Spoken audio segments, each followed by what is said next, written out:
Clutch clutch বিভিন্ন হয়, ক্লাচের মানে স্পিড মানে এই যে এটা তুমি আগে এটা মধ্যে যখন এই প্যাডেলটা যখন প্রেস করি তখন এটা ডিসএঙ্গেজ হয়ে যায়। এটা হচ্ছে প্রেসার প্লেট। আর ইঞ্জিন তো স্টার্টই আছে কিন্তু চাকার সঙ্গে কোনো কানেকশন থাকে না। এইটা হচ্ছে তার বেসিক মেকানিজম। কিন্তু যদি আমরা দেখি যে ক্লাস আমরা যে কাজ করছে, এটা ক্লাস হচ্ছে কি একটা মেকানিজম কি করছে, যেটা হচ্ছে একটা রোটারি মোশন আছে, সেই রোটারি মোশনটাকে ট্রান্সমিট করে দিচ্ছে। রোটারি মোশনটাকে ট্রান্সমিট করে দিচ্ছে। কোথায় ট্রান্সমিট করে দিচ্ছে? গিয়ার বক্সে ট্রান্সমিট করে দিচ্ছে। গিয়ার বক্সে ট্রান্সমিট করে দিচ্ছে। তাহলে ওই গিয়ার বক্সে ট্রান্সমিট করে দিচ্ছে, সাপের দ্বারা সেই গিয়ার বক্সে ট্রান্সমিট করে দিচ্ছে। তারপর গিয়ার বক্সের যেগুলো ফাংশন আছে সেগুলো করা হচ্ছে। গিয়ার বক্সে এবার তুমি কোন গিয়ারে ফেলবে, যখনই তুমি ধরো 1 নম্বর গিয়ারে ফেললে তখন ক্লাচ কিন্তু তোমাকে এখানে আগে মারতে হবে, ক্লাচ চাপতে হবে। ক্লাচ চাপার সঙ্গে সঙ্গে কি হবে, ইঞ্জিনের যে পাওয়ারটা আর যে আমার গিয়ার বক্সের যে পাওয়ারটা দিব সেটার সঙ্গে সম্পর্কটা বিচ্ছিন্ন হয়ে যাবে। তারপরে আমি গিয়ারটা কত নম্বর গিয়ারে ফেললাম, সেই গিয়ারটা বলার পর আবার আমি ওটাকে রিলিজ করে দিলাম, আবার ও লেগে গেল, তখন ইঞ্জিন তখন ওই গিয়ারের রেশিও রেসপেক্টে ওকে তখন রোটেট করাতে হবে। বোঝা গেল? তাহলে আমরা ক্লাচ প্লেটের যেটা মানে প্রধানত আমরা যেটা কাজ করে থাকি সেটা হচ্ছে আমরা ফ্লাইহুইল বা ইঞ্জিনের কোন পাওয়ারটাকে আমরা গিয়ার বক্সে দিব, তার মাঝখানেও কাজ করব। তাই গিয়ার বক্সের পরে আমরা আরো দেখবো প্রোপেলার দেখবো, তারপরে আমরা আবার ডিফারেন্সিয়াল দেখবো। ডিফারেন্সিয়াল থেকে আবার শক, যেটা আমার হুইল শকের জন্য যেটা করা হবে, সেই হুইল শকের জন্য সেই মেকানিজমটা স্প্রিংও হতে পারে, হাইড্রোলিক হতে পারে, নিউমেটিক হতে পারে, যে কোনো হতে পারে। সেই শক অ্যাবজর্পশন করার জন্য তো আমরা বিভিন্ন প্রসেস ইউজ করে থাকি। তাদেরকে আমি গত ফার্স্ট ইয়ারে বলেছিলাম যে আমরা শক অ্যাবজর্পশন যদি করতে চাই আমরা, তাহলে সেটা নিউমেটিকও করতে পারি, হাইড্রোলিকও করতে পারি, সেটা আমরা স্প্রিং সিস্টেম আমরা করে দিই, মেকানিজমও করতে পারি। স্প্রিংটা আমার মেকানিজমের মধ্যে পড়ছে, স্প্রিংটা মেকানিজমের পড়ছে। এবার হাইড্রোলিক ওটা আলাদা একটা হাইড্রোলিক শক্তি, এয়ার একটা আলাদা শক্তি, নিউমেটিক শক্তি। তো নিউমেটিক হতে পারে, হাইড্রোলিক হতে পারে, বিভিন্নভাবে আমরা শক অ্যাবজর্ব করতে পারি।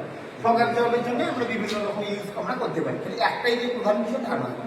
তাহলে আমরা এতটুকু কার মধ্যে ক্লিয়ার নাই যে বিষয়টা আগে কি হলো ক্লাসে তার একটা প্রেশার প্লেটটা এই যে এই প্লেটটা যে আছে, এই প্রেশার প্লেটটা তোরা কিন্তু গাড়ির মধ্যে দেখবি কিছু ফুলের পাপড়ির মতো এরকম করে তীর করে দেওয়া আছে উপরে প্রেশার প্লেট। ওখানে দেখবি এই শার্টটা যখন এই যে ফার্স্ট বিয়ারিং যখন থাকবে, ফার্স্ট বিয়ারিং কাজ হচ্ছে কি এটাকে এই যে পুরো পোর্শনটাকে আগায় পিছায় করে দেওয়া।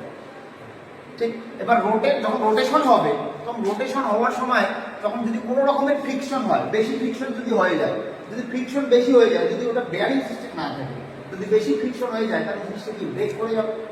তার জন্য ওটা বেয়ারিং সিস্টেম করানো হয়েছে। বেয়ারিং করলে স্লাইডিং আর মোশনটা ঠিক থেকে যাবে এবং তার যে পার্মানেন্টের যে ব্যাপারটা সেটা পার্মানেন্ট না হলে সেমি পার্মানেন্ট হিসেবে সেটা আমাদের আমার যেটা রেজাল্ট সেটা আমরা পেয়ে যাবো। কিন্তু যদি আমরা ওখানে যদি অন্য কিছু মেটাল বা অন্য কিছু যদি ইউজ করি তাহলে কিন্তু সেই প্রেশারগুলো আমরা পাবো না। তো ক্লাসে সব থেকে ইম্পর্টেন্ট যেটা জিনিস আমার তোদের মনে রাখতে হবে সেটা হচ্ছে যে ক্লাসে এক্সাক্ট কোন জায়গায় আমরা ইনস্টল করি, কোন পোর্শনটার মধ্যে ইঞ্জিনের মধ্যে ক্লাসের জায়গাটা থাকে। প্রথম কথা, ইঞ্জিন হচ্ছে, ইঞ্জিন চালু, ইঞ্জিন করছে, সব করছে, ইঞ্জিন ঘুরছে, মানে ওটা ফ্লাইহুইল ঘুরছে। ফ্লাইহুইল থেকে একটা শাফট নিয়ে নিলাম আমরা, যেটা ফ্লাইহুইলের শাফট আমরা বলা যেতে পারে, ফ্লাইহুইলের সঙ্গে বলা যেতে পারে। এবার একটা ফ্লাইহুইল লিখলাম আমি, এই ফ্লাইহুইলের সঙ্গে একটা ফ্লাইহুইল লিখছি এখানে। এবার এটা যে আমি পোর্শনটা লিখছি, ওখানটা লিখছি সে লাইনের যে এসপি লাইনের যে থাকে, দেখবি কোনো দেখবি এখানে তোরা দেখতে পাবি, ওই দেখবি লম্বা করে আড়া করে দেওয়া আছে, তাই না? লম্বা এসপি লাইনের বলা হয়। এসপি লাইনের পোর্শন, ওই এসপি লাইনের পোর্শনটার কাজ হচ্ছে কি, যখন কোইনসাইড হয়ে যায় একটা ইঞ্জিন শ্যাফট এবং গিয়ার শ্যাফটের মধ্যে কি হয়, কোইনসাইড থাকে, কোইনসাইড মানে উপরে উঠে থাকে। কোইনসাইড মানে উপরে ওঠে, মানে একটা শ্যাফটের উপরে আর একটা শ্যাফট ওঠে, একটা শ্যাফটের উপরে আর একটা শ্যাফট ওঠে। হ্যাঁ, এবার এটা তো ঘুরছে, ধরো ইঞ্জিনটা ঘুরতেছে আর একে এই এর পোর্শনে ঢুকিয়ে দিয়ে এঙ্গেজ করা, ডিসএঙ্গেজ করা কাজটা কি করবে, ক্লাচ করবে। বুঝতে পারলি যে এখানে যখন ঢোকার পরে সেটা ঢুকলো যখন, তখন কি ইঞ্জিনের পাওয়ার আর গিয়ার বক্সের পাওয়ার সেম হয়ে গেল। যখন এটা আলাদা করে দেবে ক্লাচ, তখন কিন্তু ইঞ্জিনের পাওয়ার আছে বাট গিয়ারের পাওয়ার নেই। বোঝা গেল ক্লিয়ার ব্যাপারটা? আচ্ছা, তারপরে এর মধ্যে যেগুলো আমি নাম লিখছি সেগুলো হচ্ছে এই যে ক্লাস প্যাডেল তোমরা জানি। আর ফালকন ফিন মানে ওটা হচ্ছে আমরা জানি লিভারের ক্ষেত্রে যেটা প্রেশার লিভারটা আমরা যেটা প্রেশার লিভারটা দ্বারা যেটাকে আগায় দিব পিছাই দিব, আগায় দিব পিছাই দিব, তার জন্য তো একটা আমাকে মানে লিভার বানাইতে হবে। যেরকম টিউবওয়েলের মধ্যে যেটা তোরা বাড়িতে যে কলের মধ্যে আমরা জল তুলি, সেই কলের মধ্যে ওই লিভারটা আমরা যদি হালকা প্রেস করাতে জল উঠে, ওটাকে একবার হাত দিয়ে দিলে দেখবি তো পারিস কিনা? তো আমার লিভারের দরকার আছে, তো ওখানেই তো ওই জন্য বলি লিভার, প্রথম শ্রেণী লিভার, দ্বিতীয় শ্রেণী লিভার, তৃতীয় শ্রেণী লিভার। প্রত্যেকটা লিভার আমাদের মেকানিক্যাল স্ট্রিমে যারা আছিস, মেকানিক্যাল যারা আছিস তাদের কিন্তু লিভারটা খুব ইম্পর্টেন্ট। লিভার না হলে তুমি কিছু করতে পারবে। আমরা যে জিনিসটা বানিয়েছি ওটা লিভারের রেসপেক্ট থেকে কে কাকে কোন দিকে হবে না, একটা আমরা রোটেশন মোশন থেকে আমরা লিনিয়ার মোশন বানিয়েছি।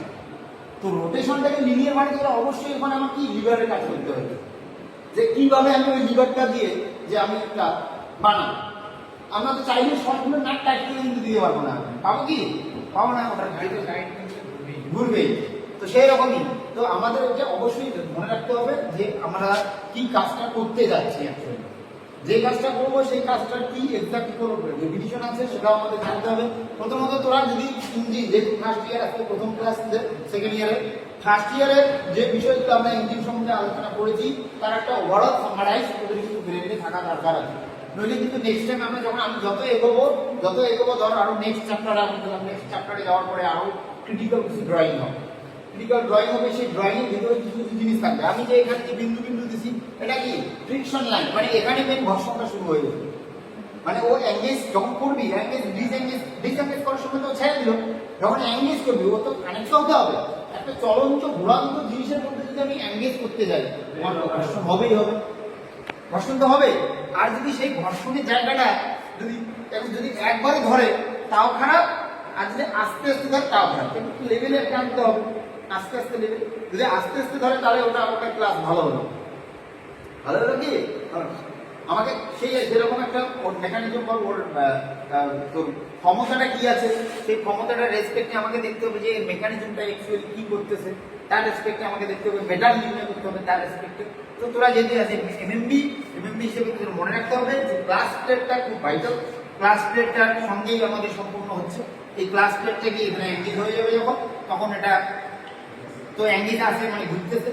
আর যখন এটাকে প্রেশার দেওয়া হয় এটা ডিসএঙ্গেজ হয়ে যাবে, মানে এটা প্রেশার দেওয়ার সঙ্গে সঙ্গে এটা কি প্রেশার দেওয়ার সঙ্গে সঙ্গে এটা এইদিকে যদি এই পার্টটা যদি এইদিকে যায় তাহলে এই পার্টটাও এইদিকে চলে আসবে, তাই না? যখন আমি এই পোর্শনটাকে তখন এইদিকে ঠেলবো তখন এই পার্টটা এইদিকে যাবে, এইদিকে যাবে না।